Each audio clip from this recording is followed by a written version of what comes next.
Cliff, we are also recording too, right? Yes, we are. That guy's awesome. Everybody put a 5 in the chat box for Cliff Mast, who is awesome. Hey, it is my absolute delight and pleasure to have the opportunity to introduce to you Dr. Wayne Scott Anderson. Now, some of you know him very well because he's been your mentor too for a while. But for some of you, you just hopped onto this webinar because, well, you were stuck at home and somebody told you ought to come and hear. So you may not have had the opportunity to meet him yet. Dr. A is my business mentor. He's the co-founder of our company. But his background is as a physician, well-trained in critical care. He was the 10th board certified critical care physician in the country, helped to pioneer the subspecialty of critical care. And actually, if we have time today, I'd love to have him share a little bit of that story too. But left that very successful career because he wanted to help people create health. And Dr. A, just before you were hopping on, we were talking about the fact that this program is comprehensive. Yes, we can help people lose weight. I mean, they heard Brittany's story. They know that we know how to lose weight here. But I was also talking about the fact that this past week with this team, because they have learned some emotional resilience, they navigated the challenges of this week pretty well. And well, tell me this, Dr. A, do you have anything you'd like to say at the beginning? Because I got questions all lined up for you. Sure. Yeah. Well, first of all, hi, everybody. How's everybody today? Kind of wave at me so I can see you. Cool. So I'll show you. I'm coming from my beach house. It's a beautiful thing. Oh, and you got yourself muted on the way back around.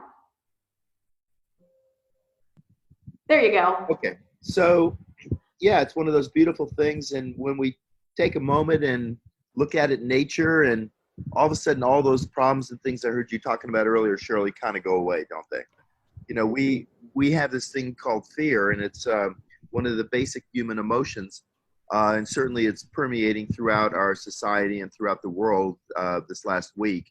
As Americans, we live pretty blessed lives, and our economic levels and our the way our world is set up, we have pretty much what we think is an illusion of security. And at a time like this, for most people, because they just don't feel that kind of stress, like you said, it's a tough thing for them. And so what's really nice is the Optavia community is a place where we hang out together, we kind of support each other, we talk over our issues, and we help other people join us over time. And so this is actually, people were saying, well, how's this going to affect our business? Well, I actually think, I don't know how many of you, if you know me, I'm a movie goer, and I love movies. I don't watch TV, but I love movies as an escape. And the movie Apollo 13, in the middle, Ed Harris is talking. He was the command center at Houston. And in the middle, they were talking about this could be the biggest disaster ever in the history of the space program. And he said, no, it could be our biggest victory. And that's kind of how I look at it, is that right now, people are starting to realize, number one, that they need to take care of their health. Number two, they need to stay at home. They don't really want to go into a place where the vector can spread rapidly. And it's a great time for us to really expose people to Optavia. It's like our best time, and it's a time, as Shirley was alluding to. I want to make one little tweak, Shirley, on what you said. It's not they're going to have the stress, but how they respond to it. It's that they have the stimulus. It's how they respond to the stimulus. And if you've actually worked on this, you don't get the stress. So I will tell you that this week I was up, as you know, last week we were ringing the bell, and I was talking to the health editors in New York, and they're blown away by what we're doing. But I had to get on a plane on Wednesday and come down here. And, when I got on the plane, I realized, okay, I'm going into a vector-rich zone, and I need to be cautious. So I thought, what are the things I need to do? I need to make sure I don't touch things. I need to make sure that I sit in the window seat and put the air on and blow it so it's blowing the air away from me, right? And that's it. And then I sat there and read a book and caught up on some things and didn't get stressed at all. Because here's the point. The point in life is that it's how we respond to the events that happen in our life that really matter. And what we do in Optavia is we recognize and realize that we're in an environment where we're optimizing our health. And, for all of you on today, one of the things I would start off with is yourself. If right now you needed some motivation, hey, you got the motivation. Get healthy, get as healthy as you can be, and set the example for others. So that's the first thing. And, like everything else, life is a complex tapestry. There's a lot of things that go on, but what we can do, and we can't control those things. We can't control COVID-19 or COVID-20 that's coming.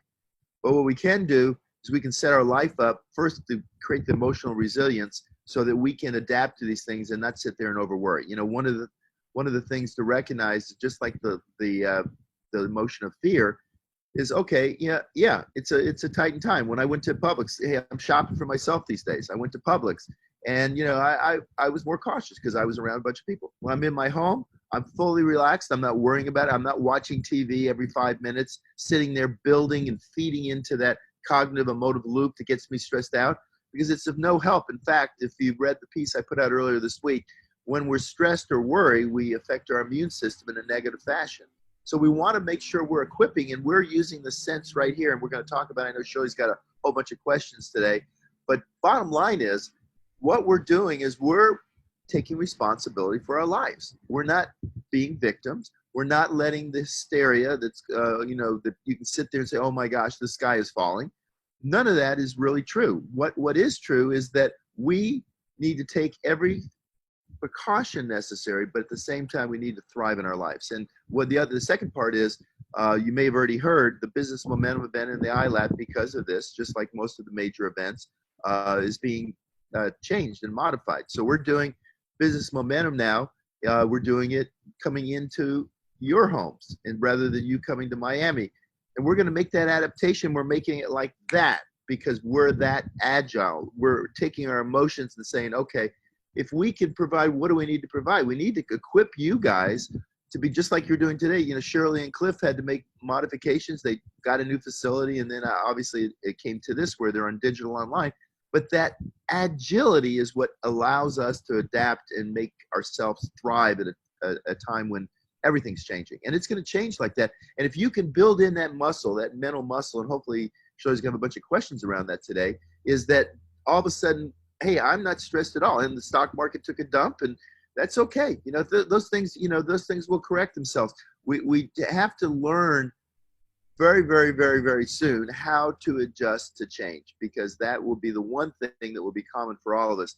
And the good thing about that, as you adjust to change, you're going to be in position to help others do that. And when you empower people to be adaptable like that and adopt and adapt to change, man, everything changes for people. Because right now, everything is fear-based. And when you're fear-based, there's no silver lining. And we're about the silver lining, the lining that as humans, hey, I was walking down the beach yesterday, went for a walk because I like to get in my 10,000 steps, which is a habit of health. And I was watching creatures, different creatures, a crab, a little sandpiper, a little midget sandpiper about this big, and just working to feed itself, right? We're no different than that. We've got this illusion that everything is perfect. What we've got to do is adapt our brain. We spend so much time working on our bodies, hopefully working on your bodies and going to the gym, but very few people go to the mental gym. And the mental gym is probably even more important than the physical gym, because the mental gym puts you in position to really become the dominant force in your own life and then help others do the same. So anyway, I just wanted to say that because most people, the sky is falling right now, and actually it's not falling. In fact, I look at it, obviously we don't want anybody to be hurt or to get sick, but it's a curious time. It's a time to how can we adapt to this and use this to help Optavia and help our own lives become better. So go for it, Shirley. Yeah, well, I think that's has been one of the gifts of Optavia, and one of the things that you taught me years ago was the idea of, when you're feeling stressed out, to stay curious, to stay open, because then it does allow you to be resourceful. And so I'll say this, Doctor, thank you for that. This past week, I navigated in a way that I would have never done 10 years ago. I'd have been too busy freaking out about stuff to be able to stay open and curious and creative. And you'd be eating a bunch of stuff. Oh, that absolutely. Yes, indeed. Goes without saying. Talk to me about this. So if you have, let's say there's people on the call that they're saying, yeah, okay, I get it that I shouldn't let fear run the show, but it is kind of running the show for me right now. And you made a reference to go into the mental gym. If I was going to go to that mental gym this week, what would I do there? Okay, that's a great question. So the first thing, the most important thing is 95%. And obviously there's people on the line today that are all different levels of the business. Some of them have been with us a while, some of them are just getting started. But what I would start off by saying is that most people are sleepwalking through life. They're letting their thoughts control their life. And they think in the center is this thing called self that's just kind of this running the whole show. The reality is this. The reality is that you always have a choice. What we do, unfortunately, like, you know, when you were going back like years ago before you started studying this and really becoming a conscious leader, is that you would have a stimulus, something bad happened, and you would immediately start eating because that was the way you could kind of for a moment feel a bit of pleasure, right? The reality is that's a programmed response because the body doesn't want to be stressed out. It wants to have resolution. But what we have is this thing called the gap between stimulus and response. And when we can actually stop, challenge why we're feeling that way, and choose an outcome that supports our health, because let's just give an example. Whatever it is that you go to, whatever your go-to distraction is, whether it's, you know, it could be food, it could be alcohol, it could be drugs, it can be gambling, a whole gamut of things that people go to escape. Whatever it is, it never brings you satisfaction. It may bring you a moment of pleasure, but in the end run, what it does is after you've done that, whatever that is, whether it's eating a hot fudge sundae, right, or drinking too much, what it does is then you say, oh my God, I'm worthless. And you start beating yourself up. So the end result of that is you just dig that hole deeper. The reality is if we just stop and challenge, what do we want in our life? Well, we want to thrive. You know, I mean, I basically started heli skiing about 4 years ago, and I went a couple weeks ago. I didn't go heli skiing. I went to Vail with my ski instructor, but just the two of us, and we went back and did stuff that 5 years ago I couldn't have done. And I can do it now because I'm taking care of myself and I'm getting myself in great shape, and it brings amazing joy. That's what we need to do. We need to think, what are the things that are most important, whether it's our family, sports, traveling, whatever it is we love to do, is that creates long-lasting satisfaction. And satisfaction is something by definition, as I like to define it, that lasts longer than when you actually did it. So if you go out and work out in the morning, if you worked out this morning, it'll last you throughout your day. You'll have better mental clarity. You'll basically, you'll be able to have more energy, and you're going to feel better throughout the day. So it lasts way beyond when you did it. So one of those things is first just becoming self-aware. That in itself, that's where you should start, because we're usually letting our mind kind of control our day, and we're on automatic pilot. You know, as an example, when you drive your car and you go somewhere and you're talking on the phone or whatever, and then all of a sudden you realize you're at your garage and, oh, I'm home. I got to click the garage door opener and let the car in. How did you get here? Honestly, you did that automatically. And that's how we kind of run our days. We let the story that we've had from the past kind of run our life. This is the way we are. This is what we do. And actually, nothing could be further from the truth. We have the ability to fully become the dominant force in our own life, but it starts with little baby steps. So, as you know, in the Habits of Health Transformational System, I talk about micro habits. So and the thing with a habit installation requires, the most important thing of a habit installation is that you do it every day, because that creates consistency. And the way the brain works, and I won't get into the physiology, but there's a small area in the base of our brain called the basal ganglia. And what it does is it takes information, it chunks it together, connects that loop, so now we can do things automatically. So we do a lot of things, and you might unconsciously do something that you've done since you were a little kid. Like, when I was little, I remember eat everything on your plate. You were told that because, there's poor, starving kids in Africa. And we used to always kid around and say, well, to my parents, well, send it to them, right? Anyway, that discussion, the older guys on the line, the young millennials don't have any idea what I'm talking about. But the point is, now energy-dense food is everywhere. So you have to change that habit. I have another one like that. This is one that's tough for me to break because it's so ingrained in my basal ganglia. And that is, as a critical care physician in training, I spent, did an internship, 2 residencies, 2 fellowships. And when someone was sick and someone was dying, they would beep you and you had to run right then. And so we had to go down to the cafeteria. So you ate like in 1.3 seconds your whole food, because if you didn't, then you didn't get to eat, because then you're back in the ICU and then the cafeteria would close. So I ingrained this habit of eating fast, and there's nothing that's worse for you than eating fast. So I have to basically, when I sit down now, I have to stop, challenge myself, and say, okay, eat this slow, taste the food, chew it more times, and that's a micro habit for me. So I chew 15 times. And so that's how I overcome that, right? Does that make sense? So that's how everything should be. So in the idea of the mental gym, no, you're not going to like take over your thought process like that. It's going to require time. It's going to require a lot of time. But I can tell you, I will tell you this, in the last 5 years, the work I've done personally and I've written about on improving your ability to control what you're thinking and be able to create that space is more important than anything else. This is a great week. During this week, and I tell you, and this is not me exaggerating, during this week, and despite, things happening both financially, and obviously I've been on the video conferencing with the company all week, figuring out what we were going to do with iLat, then figuring out with my co-creators of the Business Momentum, all this stuff and all these other things going on, traveling.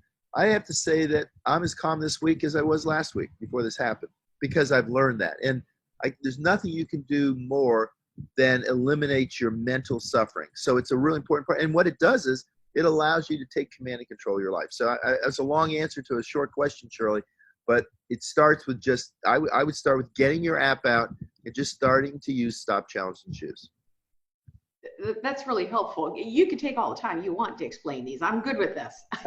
and I'm just so grateful that you were able to make time for this today, because I know you had about 843 things on your plate this week. No, there's nothing more important. Listen, for me, honestly, this is the most important thing. If someone on the line today, whether it's Sarah or Tony or Deborah, whoever it is, if this can just give you that one little boom to start it into motion, then it's well worth it to me. Because, I was thinking this week, as the nation is completely consumed with fear, this is our time, and we need you guys to step up. And so to get on the line with, you guys today and be able to talk about this and answer your questions, wow, that's really what matters the most. Well, I think it's one of the things, and actually I'll mention this to you guys if you need a type, but because I think the room is of the size that if you have a follow-up question on this, put it into the chat box. And I mean, we may not be able to answer all of them, but I'm happy to accommodate that as much as we can. The one thing I had said to the team this week was, we always talk about Optavia coaches and even our clients. And I realize there's people on here that aren't even clients yet. You're still kind of checking this out. But Optavia coaches tend to stick out when they're in a larger group, because we do tend to be a positive force. We tend to look at things differently. The thing that I said to the team is, I think that in this season, as we're practicing habits of healthy mind, that what will stick out about these coaches is the fact that everybody else is going crazy, and yet these Optavia coaches are still staying focused. They're not getting themselves bent out of shape, and it becomes a really compelling message to the world around us, I think. And it's because of what you've taught us, Dr. A. I'm just really grateful for that. Yeah, and it's really about, thank you, Shirley, but it's really about becoming, and I just, flashed in my mind.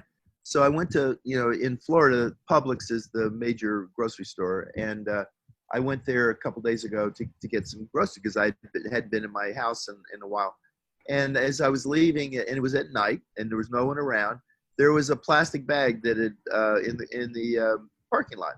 It was laying on the ground, and I put my stuff in the car, and then I went back and picked it up. Why? Because that's the right thing to do. It's a simple little thing, but when you actually awaken yourself to the possibilities of doing the right things and helping people, it absolutely empowers you way beyond. That little thing didn't matter to anybody. I didn't look around to see an audience to clap. I did it because it was the right thing to do. And that's kind of the essence of who we are at a time when people are absorbed with their own fear, is to be able to kind of reach out, and we can't give a hand anymore, but we can elbow bump, is that it allows us to truly lead. It allows us to set the stage and to create the calm for everyone else. And I will tell you that it will help you as well in your business. Jim Rohn 4 decades ago said, if you bring value to the marketplace, you should be compensated for that. And that's what we are. The beauty of an Optavia leader, and you're all Optavia leaders. You may not think you are yet, but as soon as you help your first client, you become a leader. You're leading others. And leader comes, from the word which means pathfinder. It means leading people, showing them the way to a better health and better life. And that's what we do. And in its smallest form, basically, first of all, be kind to yourself. Don't beat yourself up. The thing is, just by reaching out and being empathetic, we're setting a stage for a movement. And this movement's going to change the world. And you guys are part of it. And hopefully you'll go after it with a zeal and know. And remember, it's not about, I'll just give you one other example. So I was talking to a physician that's actually now, they just went global director. And they basically were talking about, listen, can we go out and talk about how we can help? I said, no, that's not your job. That's my job. My job as the co-founder and kind of the visionary is to create videos and to do things that you can share. Your job is to ask questions. So if I had to put it into perspective, we talk about, one of the things we've been talking about on our TLTP is our planets. Each and every one of us comes from our own planet. And so what we want to do is, rather than from the perspective that life on our planet is how it should be on everybody else's planet, what we should do is realize that every other person is on their own planet. And what we want to do is become curious, what's life like on their planet? Not from our perspective, not from our planet, but from their planet. And if we just simply ask questions to people and sit there and embrace and make sure we're listening, we set a stage at a time, especially even now more than ever, where people are going to go, wow, this person really is listening to me and cares about me. And they're going to be curious, and they're going to want to know what you do and how you can help them. So again, going back to sell and tell versus share and care. We share and care, this incredible thing we're doing with everybody that we come in contact with, and now at a time when there's social distancing, we can help so many people become aware that there is a better way for them. Well, exactly. And the thing is, even with the social distancing, it doesn't change anything about what we do as coaches. Most of the contacts that I make are virtual. They're by phone. Yep. And I think it will end up being actually some of the gift of this time is that the relationships will become very valuable, and relationships are what we do. Yeah, exactly. Once I realized in this business that the better I got at building relationships, the more people I was able to help, like that lit a fire under me. And it's like, so really all I got to do is go out and love people? Cool, I can do that. Yeah, no, and let's talk just for a moment about relational attachment. So, one of the things that I spend a lot of time talking about and aim to stay is intrinsic motivation. Intrinsic motivation is if we ask questions and we're autonomy supportive and we awaken other people, we put them in the best position. But Jim Defner, who's one of the top leaders in the world, and we've become very good friends, and I actually personally mentor with him. I asked him to personally mentor me, so he mentors me, because everybody needs a mentor, by the way. Don't think you can do it alone, especially at a time like this. Because you know what? You have what we call in medicine a scotoma, or blind spot. You have blind spots that you can't see. Your story encompasses you, and you think that's your story, but there's things beyond that you need help with. We all need that. So please make sure you have a mentor that you're working with. But Jim talks about beyond intrinsic motivation, there's two even higher levels of relational health. And the next one is fun, having fun. If you know me and you've seen me at conferences and stuff, I love to have fun. I find that laughter and banter and kidding around with each other and, is fun. And it connects us at a very positive level relationally. And then the highest level is agape love. It's actually where we care beyond, it's like there's right now, I forgot what insurance company or something that has it on. I love that they're talking about the 4 types of love. And agape love, they show taking care of somebody, like going to a nursing home and helping people, with that kind of love. And that's kind of who we are. And I love that that's who we are. The nice thing is we can provide for society at a time when everything is so pessimistic and people are all below the line in the drama triangle. We can provide an incredible environment for people, a safe house for people. Psychological safety, although there is no real security in life, psychological safety, feel that you're connected is really important. I was watching again, just think that, we are creatures, we're highly evolved creatures, but we're creatures. And I was watching a school of fish yesterday and they hang out together because they have some psychological security in that. They feel that somehow they're protected, and they are. Somebody on the outside is going to get it, but the rest of them aren't. And that's the kind of, with us, we provide that psychological security. It's never been more powerful. So be proud of being, everybody on the line today, be proud of who you are and what you can create and how you can help others. Because when we give to others, that's the highest form of relational health. And it's when we really feel, and it creates fulfillment, involvement, and the things that really separate us from where most people are. Most people are isolated, and your point is absolutely valid. We can create that through a digital process such as this. The nice thing about it, you get all three things. You get tonality, you get posture, and you get the content. So you get all of it the same using Zoom. So Zoom's a great way to really conduct your business and be safe. Yeah, well, I found myself really looking forward to that today, because it's like, I just want to be together with my people. And because this and Cameron talked about this on the previous, on the time leading up to this, we kind of did the essence of a trilogy call with people sharing their stories and talking about the community factor. And it's really, really powerful. I'd love to pivot if we could, just because I know we have people on this call for whom this is the first time they are meeting you. And some of our newer coaches might not be aware of this either. We've made the references to the fact that you worked for quite some time in the hospital, in a hospital setting. Would you be willing to tell a bit of your story of what brought you into medicine, and then what was it that made you decide that that was not the setting where you wanted to devote your life? Yeah, no, that's a great question, Shirley. I'd love to share. So the first thing, just as a reflection on that, I can tell you that this week, not being in the hospital, I obviously I love helping people, but I'm helping millions of people now versus 15 people in the ICU beds. And this week, just from my own personal vantage point, kind of glad I'm not in the hospital, right? So I just want to say that, it's interesting how as you evolve your life, that you can actually, I did it for 20 years and I worked 100 hours a week. And so I did my share. It's kind of like being in the military. I did my time.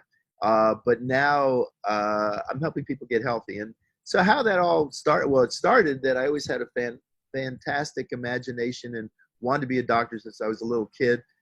I started dissecting, when I lived in Spain I was in like the third or fourth grade. Our maid that took care of our house took me down, and because there were no rules back then, I got ether and surgical equipment and would put frogs to sleep and open up and watch their hearts beat. I was I was impatient. I didn't want to wait to have to go to medical school to start exploring. So that's where it started, and I just loved it. And then when I could, I went to medical school and went into practice, and I really liked the idea. And it's actually what's led to the Habits Health Transformational System is this idea of integration, that the parts, together are more important when they're whole than they are individually. And, my friends would go into internal medicine or pulmonology for the lungs or cardiology for the heart. And I said, there's got to be a better way, because I noticed in the ICU that these very sick people, that the doctors would come in from their specialty and they would look at one part of the body, but they weren't really looking at the whole. So fortunately, I was able to help pioneer this idea of critical care, which was that we looked at the whole patient, this very sick patient, and we looked at him as a whole. We took care of him as a whole, what was best for the whole, not just for the individual organs. So basically, that was where it all started. And, I did that for 20 years. I ended up finding the love of my life, Lori, and I got married. We had little kids. And I realized more and more, my kids were like mannequins in the crib. I was working 100 hours a week. I noticed that I was starting to gain, I had, scrubs on. That's all I lived in were scrubs. So I noticed that, I was starting to get, because I put on some jeans, I noticed I was starting to gain some weight. And I realized that I was taking care of some of the same people over and over again, keep them from dying, but I never got anybody healthy. So I pioneered the specialty critical care, but in the back of my mind, in the late 1990s, beginning of 2000, I started writing at night, and Lori would come and say, what are you doing? And I was writing this plan about creating a bio network, about actually creating a community where people from the inside healed themselves and reached out and helped others. So by 2001, I just pretty much got to the breaking point where I just was not happy. And the other thing that happened, business came into medicine. and I care just like I care, today. I know you can tell and sense at my heart. My patients were the most important, and I had people in business calling me and telling me to get my patient out of the ICU when I knew it wasn't time for them to leave yet. And I was getting, I don't like, I'll work all day and all night, but I don't like people to tell me what to do. So I basically was getting disillusioned with traditional medicine. And I was one night I was in the ICU and they called me down to the ER.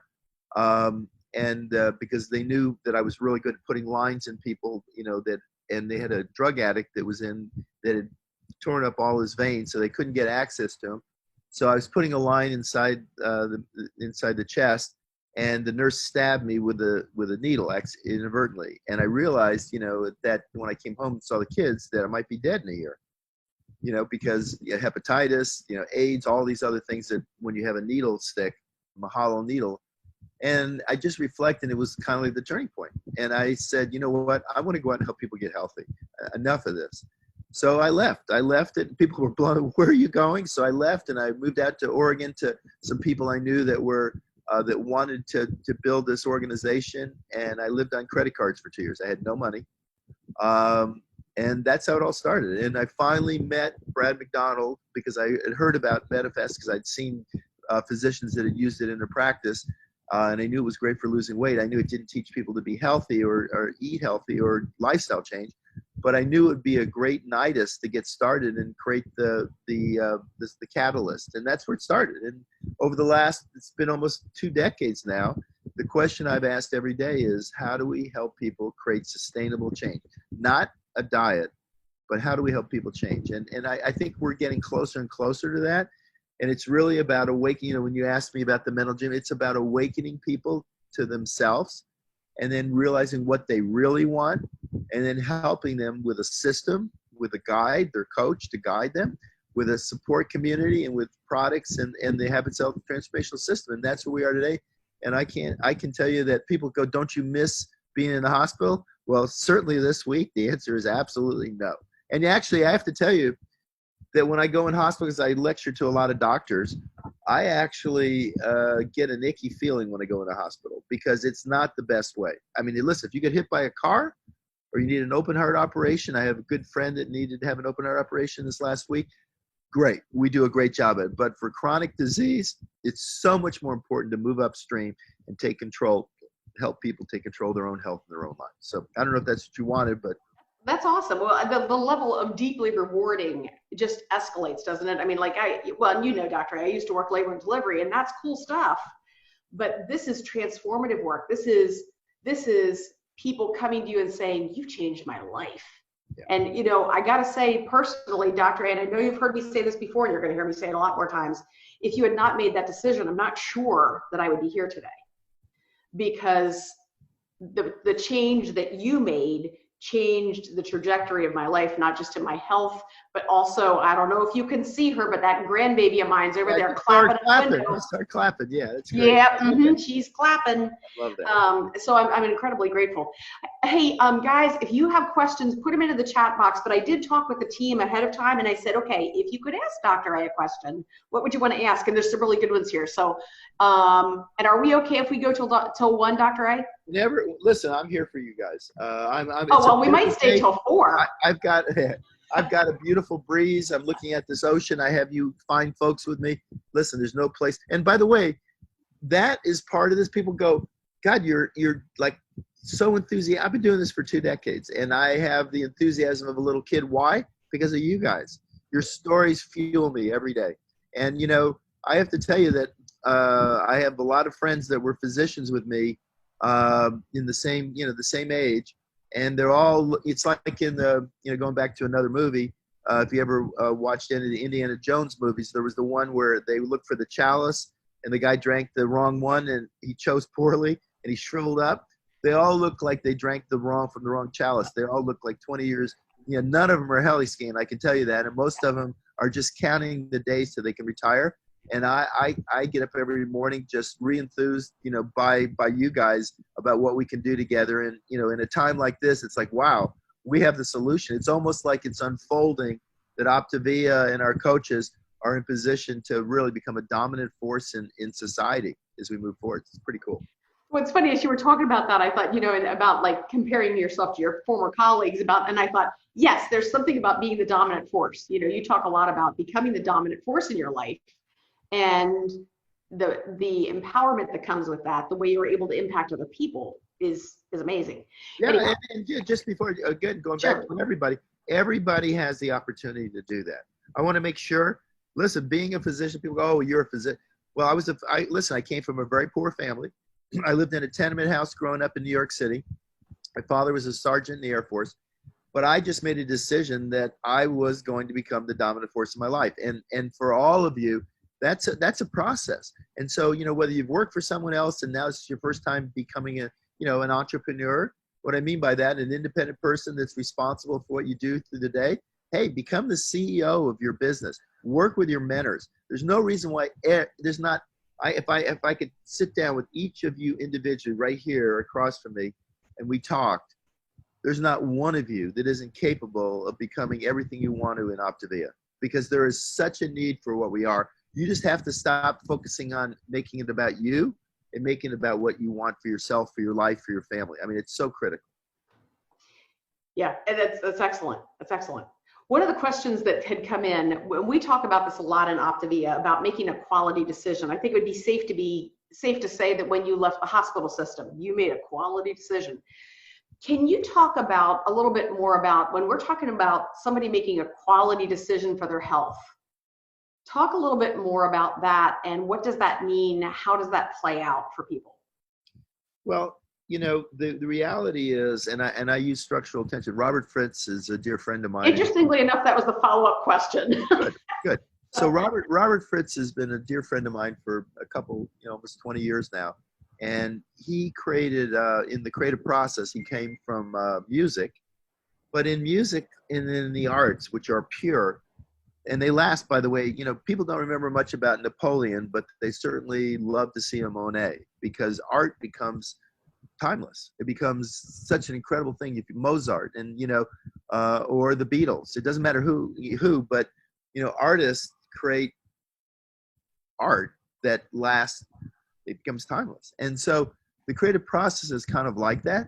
It's about focusing on what matters most to you. What's the desired outcome you have in your health? I mean, listen, I had a dear friend years ago that I met who was in direct sales. He had written several books and he got pancreatic cancer, and he was in great shape, by the way. He got pancreatic cancer. And I went out to see him when he was dying.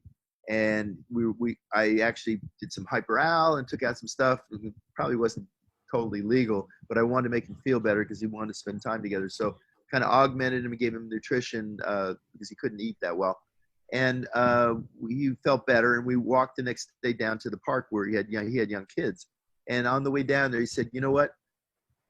The guy that said, or the girl that said, when you got your health, you got everything. Without it, you got nothing. He said they really nutted it. And this is a very successful guy, and that's really true. Our bodies are, in a, what's his name? What's the country western guy that looks like he died? Willie Nelson? Willie Nelson, yeah. He said, if I knew I was going to live so long, I'd take better care of myself. So when we lose our health, everything becomes a struggle, and physically we become a struggle. So our health is kind of the thing.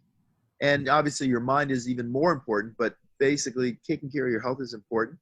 So we need to make that a priority. So if we desire optimal health, and that's why people go to me, well, how can you talk about optimal health when I'm 100 pounds overweight? Because we want to set the bar where you really want. What you don't want is just to lose 50 pounds.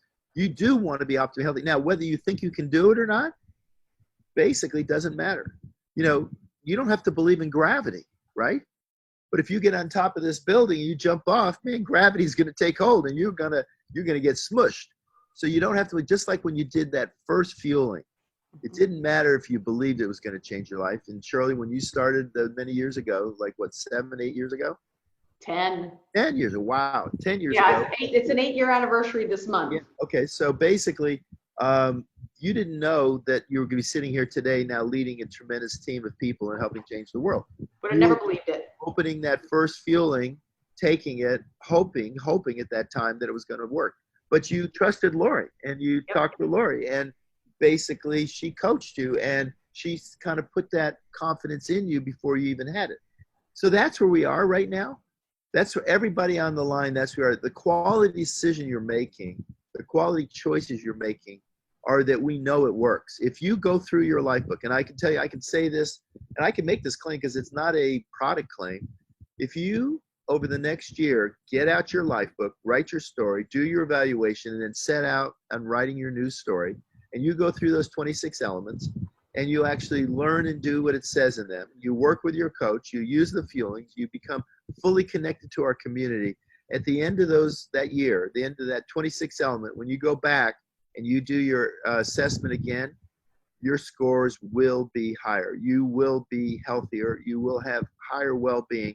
And I'm absolutely 100%, that's what we call predictable transformation. It will happen. So the question is, do you want optimal health? Do you want to be healthy? And if the answer is yes, then that should become a priority. So each one of those decisions, even though in the moment you may not see immediate results. See, that's the thing.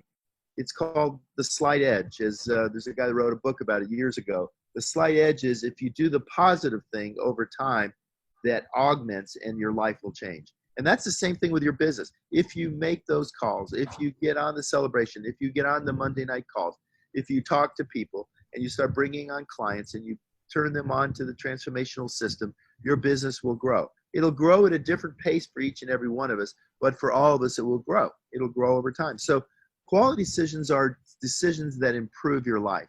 It's so easy to make this. So in the book, I talk about whether you have a salad for lunch today or have a cheeseburger isn't going to make any difference today, that much difference today, but it will make a difference over time. And I've actually augmented in the latest Habits of Health Transformational System, I actually say it actually does make a difference today as well as later. Because if you actually assess yourself in the afternoon, an hour after you've had a salad or after you've had a cheeseburger, you'll be more sluggish if you had a cheeseburger.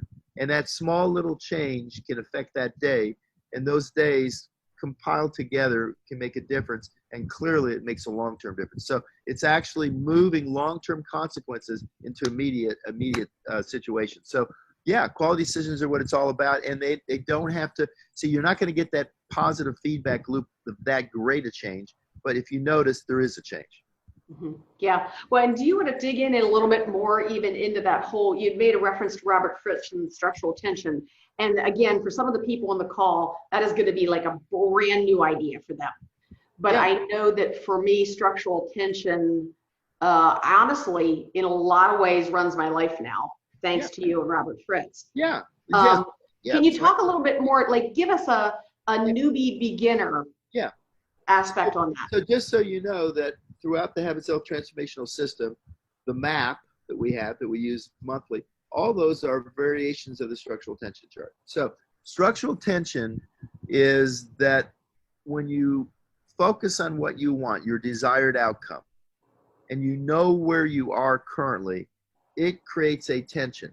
And this is it's not stress, it's not a negative thing, it's actually a desire. And so what happens is, for instance, if you're going, wherever you guys are today, you need to know what city you're in, and you need to know where you're going.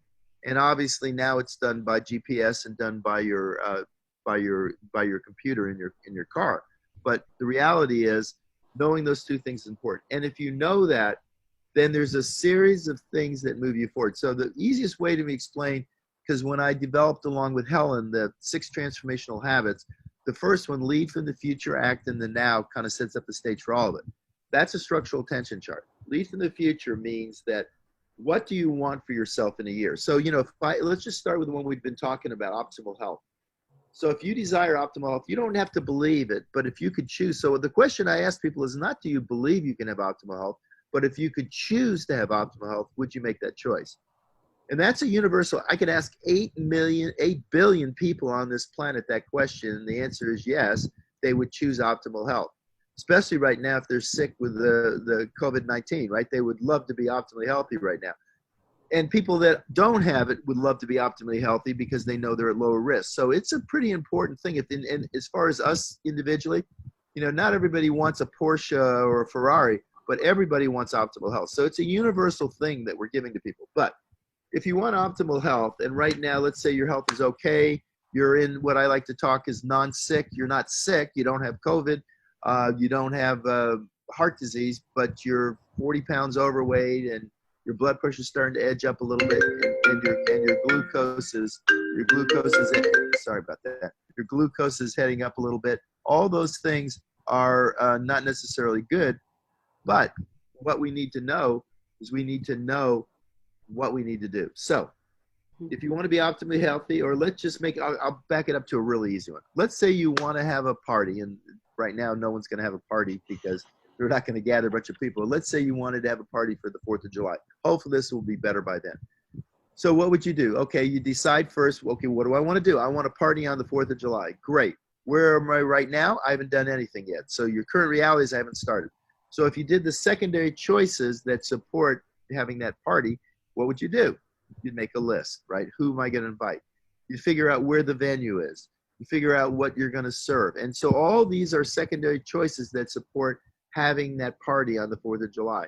And then you list those down, and then you would start working on those. So when the 4th of July came, you could have the party. Same thing, that's what structural tension is about.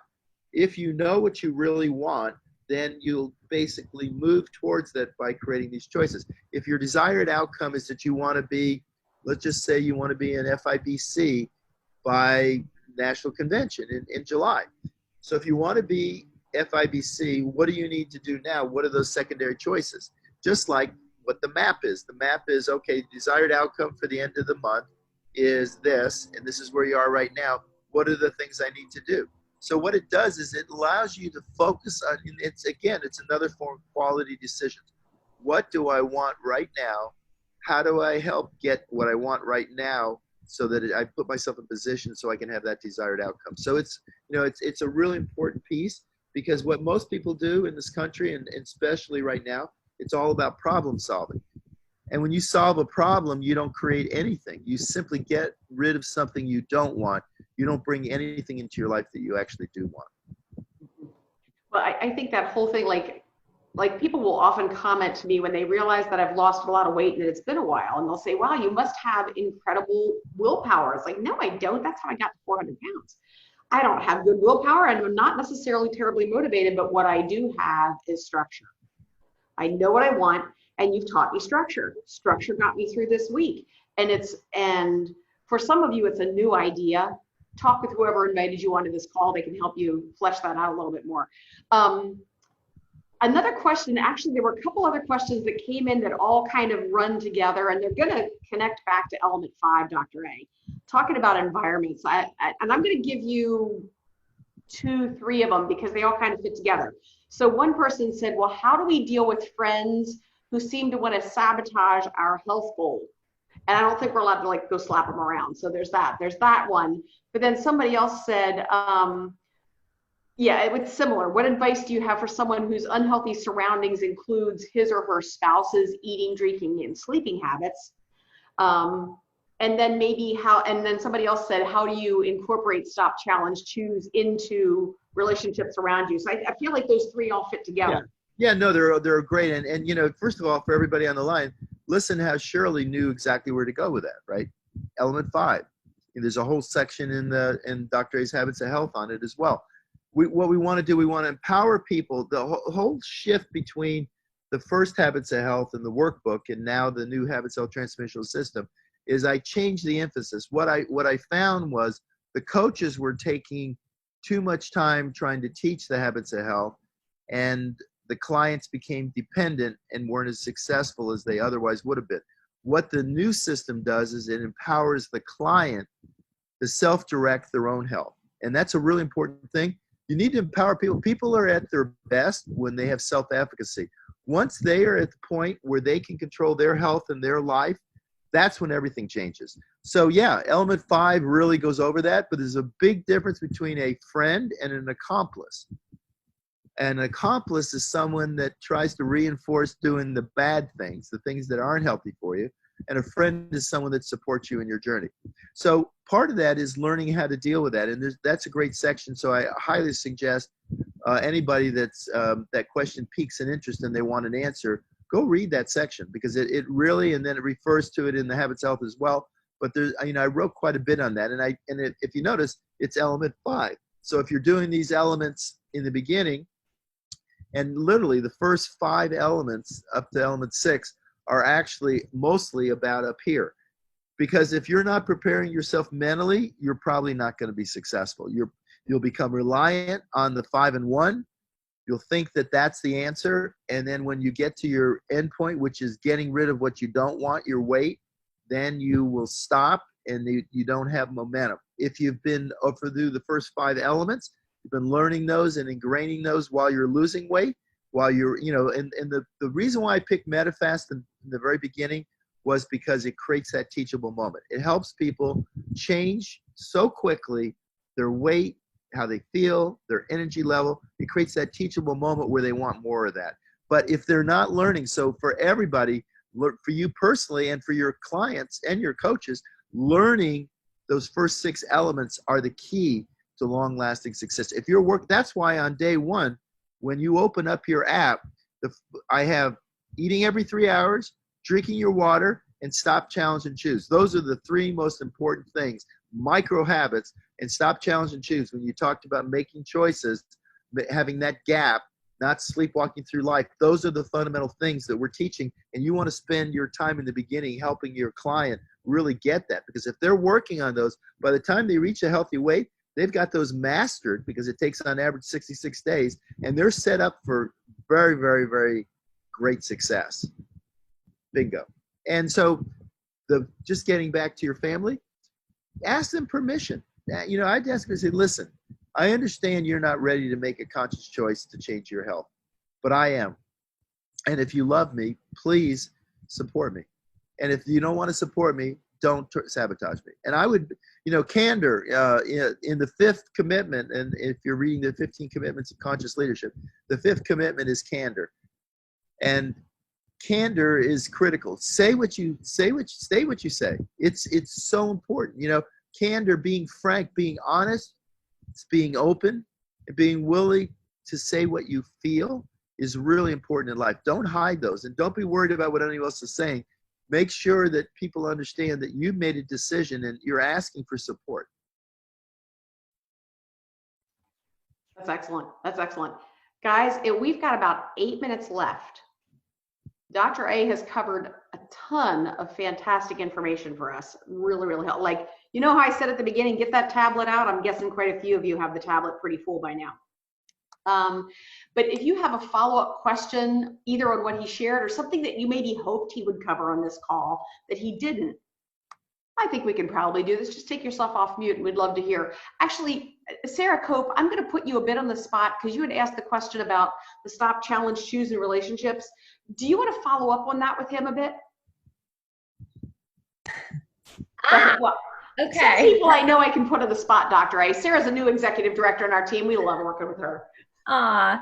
Well, I'll say, I think the relationships that are closest to us, those are the ones we're scared of. I know for me, still overcoming operating in fear. Fear has always been a thing for me. So when it comes to people that you love, you're scared of hurting them or offending them or ruining your relationship with them. And so when they hit a trigger for you, how to take that moment.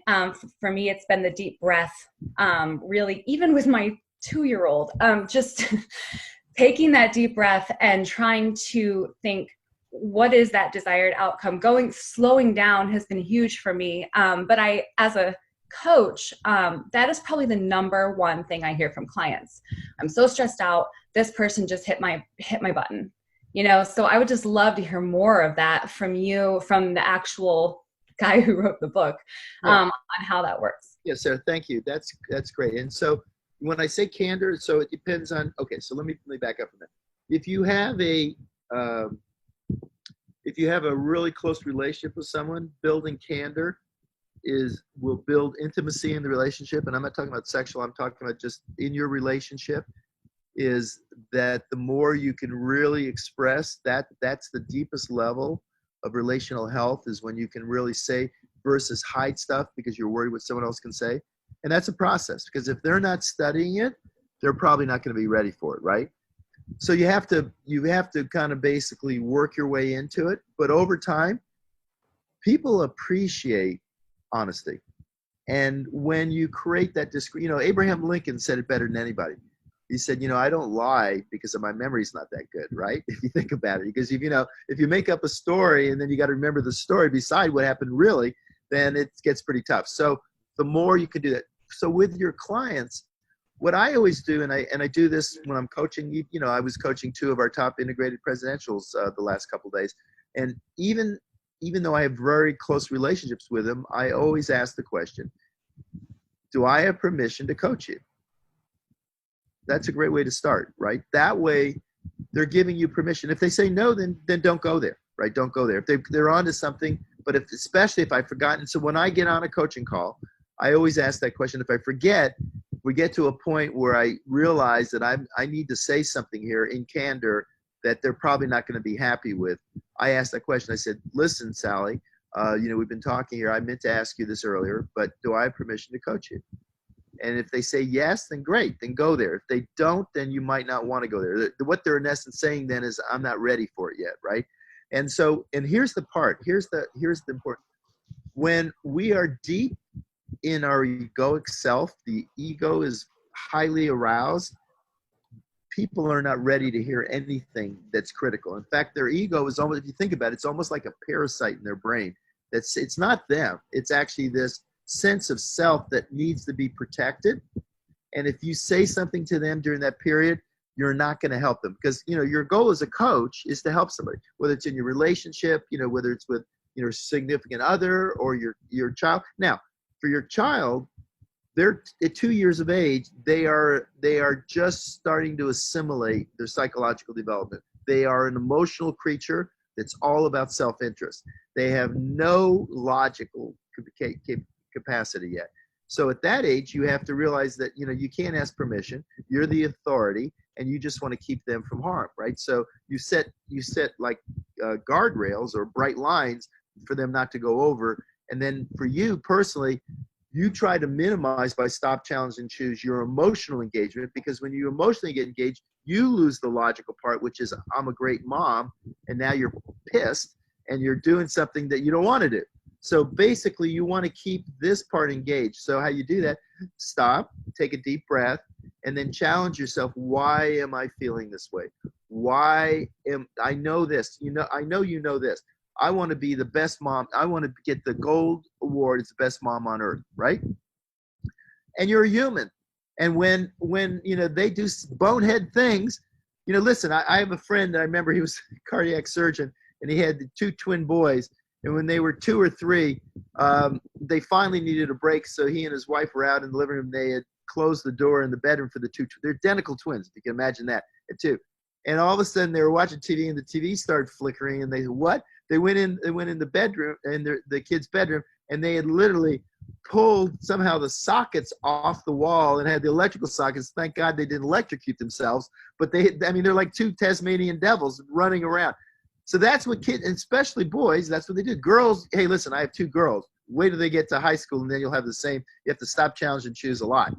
But the whole point is that you, as you become the author of your own life, realize that you stop when you start feeling that icky sauce. You start feeling, anger comes in the jaw. If you start feeling your jaw tighten, stop, challenge. Why am I feeling it? I want my child to be the best. Same thing as a coach with your clients. My client is saying something really bonehead here, and they're not getting it, okay? But what I want is I want to help them. So if I switch and I start getting emotionally and it becomes about me, I can't do the best job as a coach. So that's really at the essence of what Stop Challenge. It's that recognize there's 5, there's more, but there's 5 pure emotions, and they are anger, fear, sadness, joy, and creative or sexual energy, where it's creative. You want to create something. Those 5, pretty much, those are the 5 main ones. So sense to yourself when you start feeling that I'm starting to, and what is it? Identify it, and then let it go. Because the pure emotions take about 90 seconds to go through your body, and then regain it. Drink some water. That's one thing I love to do. I like, if I'm in a meeting, because usually I get, yeah, there you go. And it's good for you. And when I'm feeling that way, like I'll be in a board meeting or something like that, and somebody will say something which is just bonehead thing to say, I just like to reach across listen, we have these emotions. We're human beings. We have these. It's not that you shouldn't have the emotion.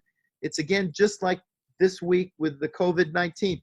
It's not that these things don't happen and we don't respond. Yeah, we're all a little scared about this, but it's how you respond to it. You stop, challenge, and choose. So that's how you regain control, because this beautiful area here, this prefrontal cortex, this logical area, the intuition you have as a mom, the intuition you have as a coach, once you re-engage those and they're in charge, you'll make the right decision. Is that helpful? Thank you. You should write a book. Very helpful. Thank you. You're welcome. Well, Doctor, I thank you so much for your time. We are right at 1 o'clock, and I want to be sensitive to your time. And I know you'd happily talk to these people all day, but I also want to give you a break to go out and enjoy that sunshine. But thank you again for taking the time today. Guys, I gotta brag on him just a little bit. He had a couple of things to do this week with the company. You can just imagine. But when I said, well, are we still okay for Saturday? And his immediate response is, well, sure, that'll be fine.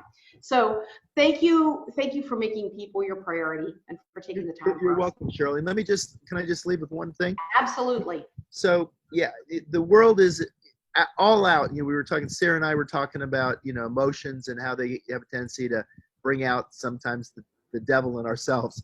Is that right now the world is chaotic. Most people are uncertain. They don't know what the truth is, but what we know is that they need someone to just care about them. And if we're willing to do that, you can help the world become a better place this week. So you guys go out and make it happen. God bless. Thank you so much, guys. And thanks for taking the time to come join in today. It was delightful to have all this time with you guys. Go make it a great day.